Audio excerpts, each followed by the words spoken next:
안녕하세요, 헤이월드입니다.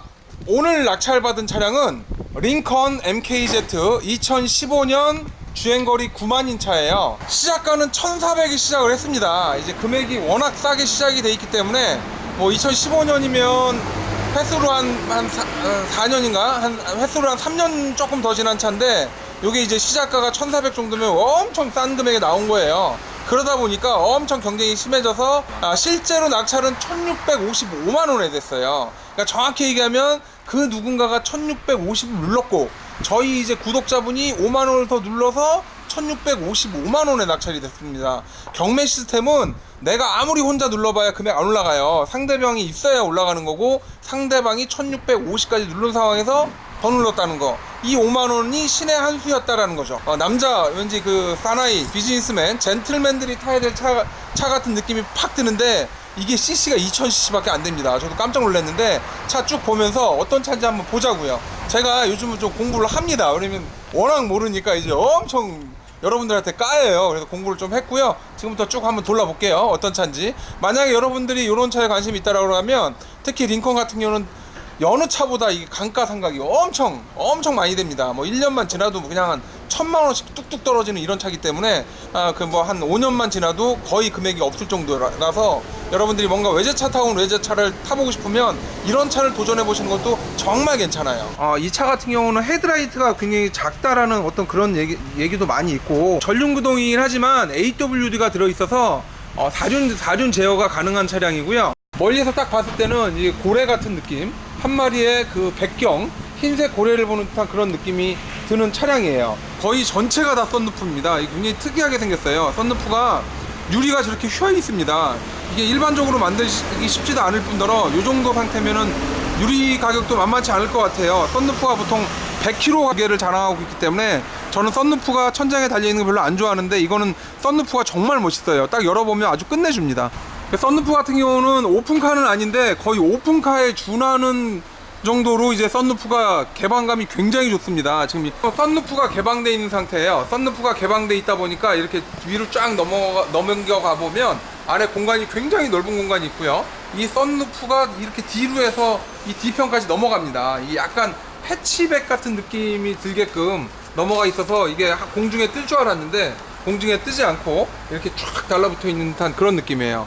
이 썬루프가 이게 유리가 곡면 유리인데, 제가 보기엔 유리값만 해도 한 100만원이 넘을 것 같이 보입니다. 이 차량의 타겟층은 대부분 40대에서 50대 중장년층들이 주로 이런 디자인들을 너무 좋아하죠. 차량은 신경을 나름대로 많이 썼어요. 이런 부분도 이제 크롬이 들어가 있고 여기 살짝 까져 있는데, 이런 건 좀 사진으로 잘 보셔야 되고, 못 볼 수도 있습니다. 외제 차량은 워낙 고가이고 부속분들이 워낙 비싸기 때문에 경매 입찰을 하게 되면 저희가 미리 언급을 많이 해드려요. 이런 것들 부서져 있거나 이럴 수도 있다, 뭐 도매로 사는 거니까 여러분들이 알아서 감안해서 차량을 사야 된다라고 얘기를 해요. 저희가 이 차 같은 경우는 직렬 4기통 2.0 GTDI 엔진이 들어갑니다. 4기통 엔진으로서 이제 V6 엔진의 역동성을 체험할 수 있다라고 하는데, 어떻게 4기통이 그렇게 체험할 수 있는지는 모르겠습니다.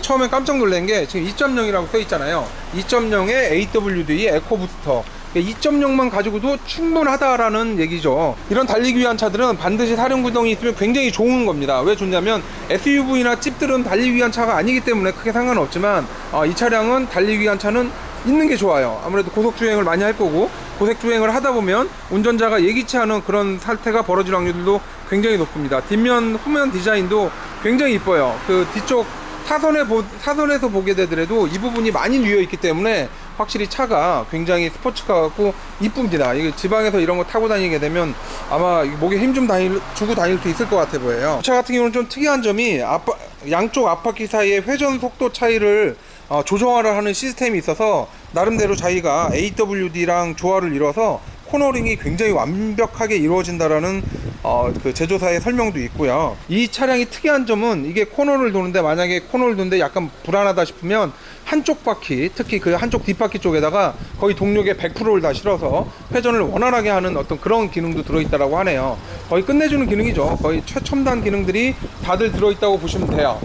연비가 이게 조금 안 좋아요. 2.0인데도 불구하고 미국 차답게 한 리터당 10km 정도밖에 갈 수 없다라는 게 이게 약간 아쉬운데, 만약에 그게 싫다라고 하면 하이브리드 모델도 나와 있기 때문에 여러분들이 하이브리드 모델을 고민해 보시는 것도 괜찮습니다. 지금 보시게 되면 LED 자체가 우리가 아는 LED랑은 좀 틀려요. 이 LED는 어댑티브 LED라는 거고요.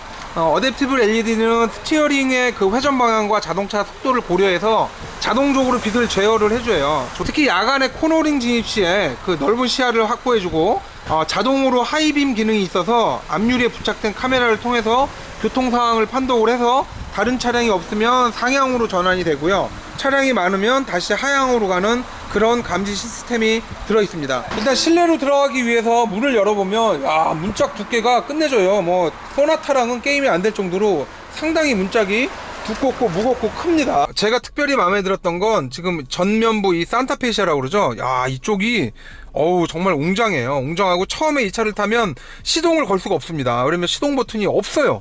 스마트 키도 이렇게 있는데 경매장 차들은 대부분 키가 하나예요. 지금처럼 두 개가 있다라고 하는 건 여러분들이 땡 잡은 겁니다. 이게 하나만 해도 이게 한 50만 원씩 해요. 외제차다 보니까 이제 그런 걸 좀 감안을 하셔야 되고요. 전면부 산타페시아 같은 경우는 와 끝내준다. 야, 이 마크 보이죠? 야, 이거거든요. 근데 이제 시동 버튼이 어딨냐? 여기 있습니다. 요거를 누르면 이제 시동이 걸리고, 요거를 누르면 이제 시동이 꺼지고 그렇게 되는 거고, 예, 기아 레버도 없어요, 기아 레버. 기아 레버가 어디 있을까? 보시면 기아 레버가 전혀 없습니다. 기아 레버가 없어서, 그렇다고 이 말뚝기아도 아니고, 핸들 시프트 요건 있지만, 기아가 없어요. 그래서, 이게 변속을 어떻게 해야 되지? 출발을 어떻게 해야 되지? 이렇게, 처음에는, 시동을 어떻게 걸어야 되지? 어디를 눌러야 되지? 고민을 하고, 그래서 요걸 이제 찾았습니다. 그럼 두 번째는 변속을 어떻게 해야 되지? 라고 고민을 하는데 그 다음은 여기 있어요. 요걸로 이제 눌러서 기아 변속을 하시면 됩니다. 이렇게 후진 이렇게 기아 변속을 하시면 되고, 일단 썬루프를 개방을 하려면 요거를 누르시게 되면 지금 썬루프가 쭉 개방이 되고 있습니다. 쭉 저 끝까지 굉장히 넓게 움직이는데 지금 개방이 됐고요. 그 다음에 썬루프가 뒤로 밀려요. 어디까지 밀리나 한번 봐보자고요. 지금 밀립니다. 썬루프가 뒤로 쫙 밀리는데 우리나라 차량은 확실히 느낌이 틀려요. 지금 보시면 야, 썬루프 이게 우리나라 파노라마 썬루프도 이렇게까지 안 열릴 거예요. 위에서 이렇게 딱 보면 거의 끝내주는 상황 같은데 썬루프가 굉장히 크고 넓게 열리고 거의 오픈카가 아닐까 하는 느낌이 들 정도예요. 이 상태에서 서서 올라가서 그냥 앞뒤를 돌아봐도 될 정도로 썬루프가 굉장히 크고 개방감 있게 열리는 썬루프의 모습을 볼 수 있습니다. 이 정도면 거의 오픈카 탄 느낌 들 정도로 굉장히 넓게 열립니다. 야, 이 파노라마가 저리 가라예요. 제가 웬만하면 썬루프를 추천 안 하는데 이 정도면 썬루프 다셔도 돼요. 야, 기분 좋다. 가죽 자체도 딱 봤을 때 우리 레자 싸구려 가죽이 아니라 얘는 보통 이제 가운데 라인만 가죽을 이렇게 대거든요. 근데 얘는 가운데 라인만 된 게 아니라 지금 양쪽 옆에까지도 전부 다 가죽을 댔어요. 그러니까 이게 결국은 뭐라고 얘기하냐면 나 한 가죽 하거든? 이라는 어떤 그런 느낌도 들고, 디자인적도 거의 보면 그냥 다 단순화 시켜가지고 쭉 다 내려옵니다. 전자식 계기판은 아닌데 디자인 자체가 우리나라 스타일이 아니다 보니까 참 참신하네요. 딱 보니까 왠지 260이 있긴 한데 260이 아니라 280까지도 갈 수 있는 그런 느낌도 많이 들고요. 역시나 누가 외제차 아니랄까봐 이제 헤드라이트는 이런 식으로 조절을 해요. 예. 왜 이렇게 채택을 하는지 모르겠는데 되게 좋아하는 방식 같아요. 요거는 이제 파킹 브레이크. 요 차 같은 경우는 전동 파워 스티어링 휠이 들어있어요. 좀 어렵게 얘기하면 EPAS라는 건데, 스티어링 감도에 따라서 아니면 이제 주행 환경에 맞게 변화시켜주는 장치로 요즘 웬만한 차들도 좀 많이 들어있습니다. 그래서 저속에는 이제 좀 가볍고 고속에는 약간 묵직한 그런 느낌이 든다고 보시면 돼요. 실내 인테리어는 제가 보기엔 이 상태로라면 10년이 지나도 어디 가도 전혀 꿀리지 않을 굉장히 심플하면서 깔끔하면서 왠지 단아한 그런 어떤 단순하면서도 뭔가 좀 있는 이제 그런 느낌이 들어요. 뒷좌석 같은 경우도 문을 딱 여는 순간 무슨 느낌이 드냐면, 이 차는 타다가 죽지 않겠다 라는 생각이 들 정도로 정말 넓어요. 한 40cm 됩니다. 40cm 문짝 두께가 왜 이렇게 큰지 모르겠지만 그 정도 되고요. 일반적으로 뒷좌석 공간은 일반 차랑 비슷하긴 한데 조금 특이한 게 턱이 이렇게 안으로 있네요. 이렇게 안으로 해서 밑으로 많이 가라앉아 있는 듯한 그런 느낌. 대부분의 차들은 여기가 이렇게 돼 있는데 여기는 이제 훅 꺼져 가지고 몸이 그냥 편하게 안으로 훅 들어갈 수 있는 듯한 그런 인상을 줬어요. 뒷좌석 공간도 이 정도 공간이라면 크게 뭐 문제 없을 정도로 괜찮다라고 생각을 해요. 역시나 그렇게 넓은 공간을 자랑하진 않지만 그래도 이 정도 공간이면 되고요. 그 시트 같은 경우는 굉장히 편안해요. 안으로 이렇게 축 감기는 듯한 그런 느낌이 납니다. 역시 뒷좌석의 그 시트 소재 자체도 그냥 일반적인 싸구려 소재가 아니라 굉장히 좋은 소재고요. 지금 그 뒷좌석의 문 쪽을 이렇게 보게 되더라도 문 상태도 굉장히 디자인도 이쁘고요. 여러분들이 이런 차들은 썬팅 필름이 루마 필름처럼 좀 관리하시는 분들이 좋은 차 필름을 쓰거나 아니면 이제 좋은 엔진 오일에 대한 합성유로 전문적으로 관리하시는 분들도 있습니다. 차 연식에 비해서 차 상태가 너무 좋기 때문에 이 차 같은 경우는 굉장히 관리가 잘 돼 있는 차라고 보시면 돼요. 2.0 엔진임에도 불구하고 그 에코부스터라는 시스템이 적용돼 있나 봐요. 그래서 뭐 힘이 딸리거나 어떤 문제점이 있거나 이제 그런 상태는 아닌 것 같고요. 전반적으로 엔진룸을 이렇게 들여다보면 엔진이 좀 크네요. 엔진이 크고 엔진룸 공간이 조금 작아요. 엔진 경고등에 약간 문제점이 있어서 리콜을 좀 받고, 혹시 이 차를 가지고 계시는 분이 있다라고 하면 엔진 경고등 리콜에 대한 부분을 링컨사에 한번 문의해 보시는 것도 괜찮아요. 이 차 같은 경우는 조향장치에 결함이 있어가지고 여기를 뜯으면 안에 이제 볼트가 하나 나와요. 그거는 이제 밑에 축이랑 연결하는 건데 이제 결함이 있었다고 하더라고요. 지금은 리콜 상황이기 때문에 여러분도 혹시 조향장치에 결함이 있을지 모르니까 한번 센터에 들어가 보시는 것도 괜찮습니다. 트렁크를 어떻게 열지? 라고 고민을 했는데 이 차는 트렁크를 여기서 열 수가 없더라고요. 그래서 가서 열고 왔는데 얘는 이제 전자식 트렁크입니다. 그래서 요 버튼을 누르면 자동적으로 내려가고요. 트렁크 공간은 생각보다 상당히 넓어요. 그냥 사람이 누워서 자도 될 정도로 굉장히 넓은 어떤 그런 공간을 보여주고 있고요. 역시나 그 외제차, 미국 차다 보니까 안전 기준을 생각을 해서 비상시 여기 트렁크에 누군가 납치돼서 만약에 감금당했을 때는 요걸 빼면 이제 트렁크에서 탈출할 수 있는 이런 기구도 있고요. 그리고 얘는 이제 자동으로 얘를 누르면 자동으로 트렁크가 내려갑니다. 트렁크 자체도 굉장히 이뻐요. 디자인이 너무 괜찮아요. 근데 마지막에 턱 하고 내려오는데 기분 나빴나? 이 차 같은 경우는 리콜이 어떤 게 있냐면 증발가스 제어 장치에 이상이 있어서 그것도 리콜이 됐어요. 이거 같은 경우는 뭐냐면 연료 탱크에서 트로틀 바디로 가는 중간 라인에서 이제 연료 가스나 각종 이물질을 제거하는 일종의 필터가 들어있고, 그 필터에는 활성탄이 들어있어요. 그 활성탄은 뭐냐고요? 숯이에요.